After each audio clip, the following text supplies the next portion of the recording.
But I'm willing to say this. And Logan, we could talk about it. I don't think it's a scorching hot take, but I think my first hot take of the year, with the ACC going to no divisions next year, and with us essentially being stuck in the ACC for at least one more season, I think the Florida State Seminoles, that Florida State will play an ACC championship game next season. I think Florida State right now, you can look at what took place over the course of bowl season, and you could say that Florida State, with a 6-game winning streak, the longest winning streak right now of any team in the ACC, one of only 5 teams to actually win, I legitimately believe Florida State right now, I think they will still probably lose a stupid game. There'll still be a game that we're going to be frustrated about in the ACC. Florida State will do enough to get to the ACC championship game. Logan, what do you think? I think that's the expectation. That's what it should be. When Jordan Travis coming back, that should be the expectation. That should be almost as a requirement almost. If you're going to be bringing back all that talent, you should be fighting for the ACC championship. Goodbye to the divisions. It was awful. I mean, it's been awful the last 5 years. I mean, it's always been either Florida State. Longer than that. The Coastal Division was awful. No, well, that's what I was going to say. I was about to say Florida State and Clemson. That's all you would really watch is that side of the conference. It didn't really matter about what was going on over there. It's just been very bad for a lot of years. So no, I think you're looking at the top 2 teams, with it being Florida State and Clemson. I'm looking at Clemson next year.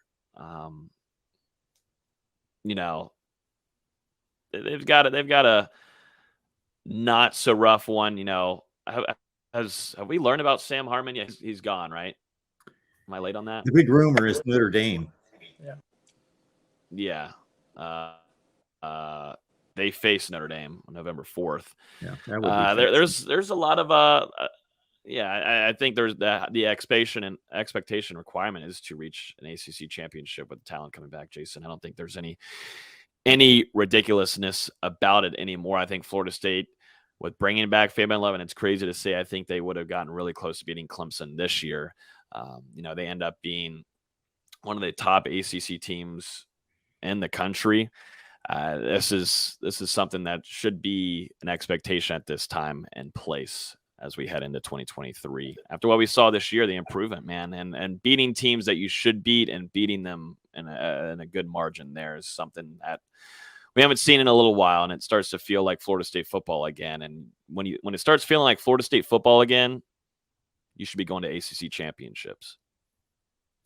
Look at our schedule next season. I don't want to. Over the course of the summer, the spring, the summer, we'll dive more into the schedule. Once the schedule comes out later this month, we'll dive right into it.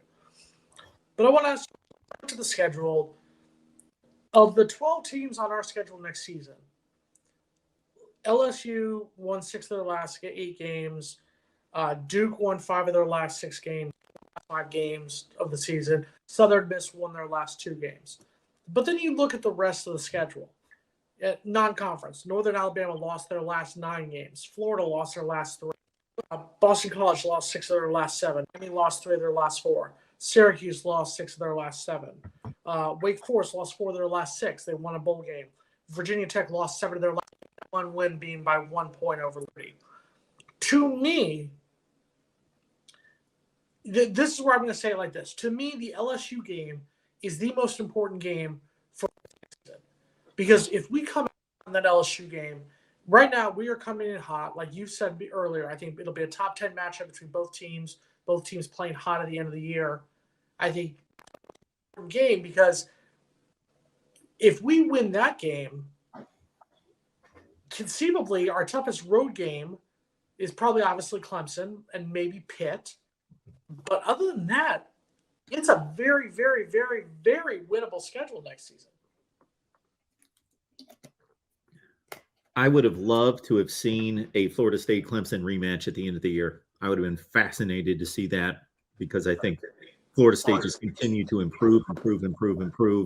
Clemson leveled off. Of course, Cade Klubnik was the right decision, but as we saw against Tennessee, he's got a lot of learning to do. He's great talent, but a lot of learning to do. Would have loved to have seen that game. Would have loved to see Florida State play the three teams that they lost to, the other two teams that they lost to later in the season, because they certainly the schedule was front loaded.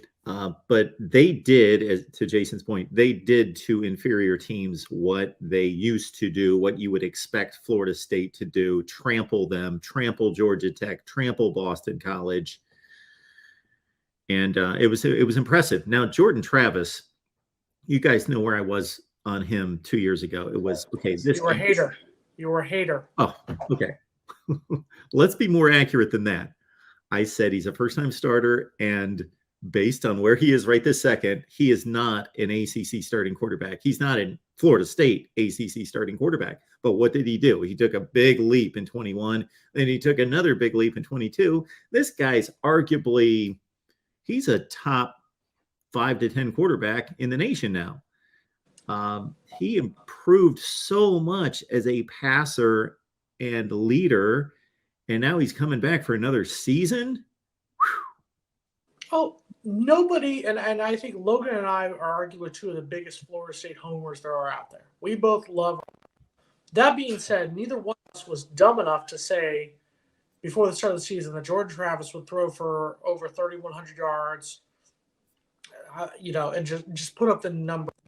But I think this is the best story in college football, because what was the one thing we talked about? We sat here and we beat that dead horse last summer, that Florida State was going to win based on can throw the ball. We saw some of it towards the end of the 2021 season, where they trusted him more to throw the ball. We saw more of his talent throwing the ball.